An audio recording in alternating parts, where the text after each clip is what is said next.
Halo, kamu lagi galau? Mau resign? I quit. Mungkin video ini bisa bantu kamu untuk mempertimbangkan pilihan kamu. And welcome back to TFR YouTube channel. Nama aku Flavia, aku adalah seorang HR consultant and founder dari Ikigai Consulting. Nah, kapan sebaiknya seseorang mempertimbangkan untuk resign? Ada 3 hal nih teman-teman. Yang pertama adalah ketika skill dan knowledge kamu tidak berkembang, di mana kamu tidak diberi kesempatan ataupun tidak didukung oleh organisasi untuk mengembangkan diri. Kemudian yang kedua adalah ketika kamu merasa pekerjaan kamu tidak diapresiasi oleh rekan ataupun atasan. Dan yang ketiga, ketika kamu terjebak dalam burnout atau lingkungan kerja yang tidak menyenangkan. Ciri-cirinya seperti apa sih?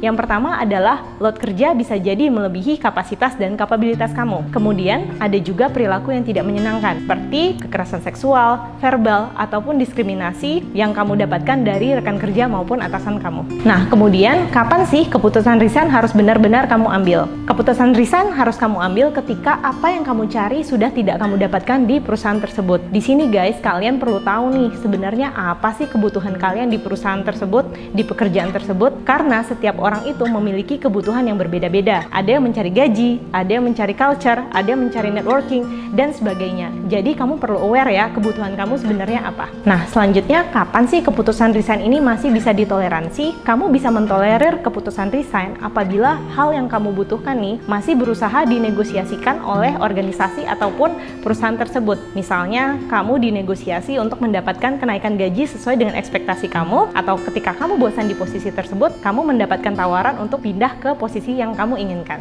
Selain itu, kamu perlu pikir matang-matang apabila kamu masih ada sisi engagement yang tinggi, kamu masih memiliki sense of belonging atau rasa cinta terhadap perusahaan itu. Karena tidak mudah loh teman-teman buat cari perusahaan yang bisa membuat kita jatuh cinta. Nah, kalau kamu udah fix buat resign, kemudian apa aja sih yang harus dipersiapkan sebelum resign? Ingat ya, ada beberapa hal yang harus kamu persiapkan secara matang sebelum kamu resign. Yang pertama adalah kondisi finansial. Kamu harus cek nih, apakah kamu dapat pesangon misalnya, apakah kamu membutuhkan budget untuk perpisahan dan sebagainya. Jangan sampai ketika kamu memutuskan untuk resign, kamu berada dalam kondisi finansial yang tidak wajar. Nah, kemudian yang tidak kalah penting juga, yang kedua adalah career plan kamu. Jadi setelah kamu resign, apa yang akan kamu lakukan? Apakah kamu akan pindah ke perusahaan dengan posisi yang sama, atau kamu akan switch ke karir yang lain? Nah, ini juga perlu dipertimbangkan matang-matang, tentunya dengan memperhatikan skill dan kapabilitas kamu juga. Kemudian yang ketiga adalah siapkan resign plan. Usahakan kamu untuk resign baik-baik, atau kamu bisa mengikuti prosedur yang sudah ditetapkan oleh organisasi atau perusahaan. Not anymore, Mr. Krabs. I quit. Misalnya adalah one month notice. Dan jangan lupa untuk komunikasikan juga secara terbuka terhadap atasan, rekan kerja, atau significant others di dalam perusahaan. Karena kenapa? Karena ketika kamu masih menjalin hubungan yang baik, itu juga akan baik untuk karir kamu ke depannya. Dan yang terakhir adalah persiapkan break plan. Jangan sampai habis kamu resign, besoknya kamu harus kerja.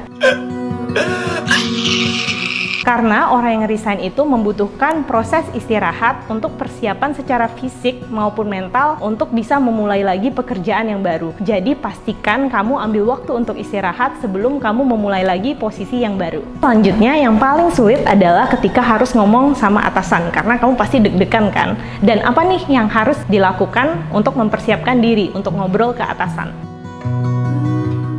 Dan yang pertama adalah be vulnerable and genuine. Jadi ceritakan aja ke atasan kamu bahwa apa sih yang sebenarnya jadi pertimbangan kamu, apa yang sudah tidak kamu dapatkan di perusahaan tersebut, dan ceritakan juga goal kamu maupun secara personal maupun secara profesional. Yang kedua, jangan lupa untuk highlight positive experience kamu selama kamu di tempat kerja. Karena bagaimanapun perusahaan tersebut pasti membantu pertumbuhan kamu secara personal maupun profesional. Jangan sampai kamu jadi kacang lupa sama kulitnya. Yang terakhir adalah bagaimana kamu juga bisa tetap menjadi someone yang helpful. Misalnya, atasan kamu membutuhkan kamu untuk membantu proses transisi ke karyawan pengganti kamu. Jadi, di sini kamu juga dianggap meninggalkan nama baik ketika kamu resign. Dan bimbang resign itu hal yang wajar banget loh teman-teman. Bahkan biasanya orang membutuhkan waktu lama untuk berpikir. Semoga dengan video ini membantu kamu untuk mempertimbangkan pilihan kamu. Jangan lupa untuk like, comment, and subscribe TFR YouTube channel. Dan kalau kamu masih bimbang untuk resign, feel free untuk konsul ke profesional di www.ikigaiofficial.id. Bisa dipastikan kamu bakal bisa mempertimbangkan resign kamu dengan lebih matang. Sampai jumpa, bye!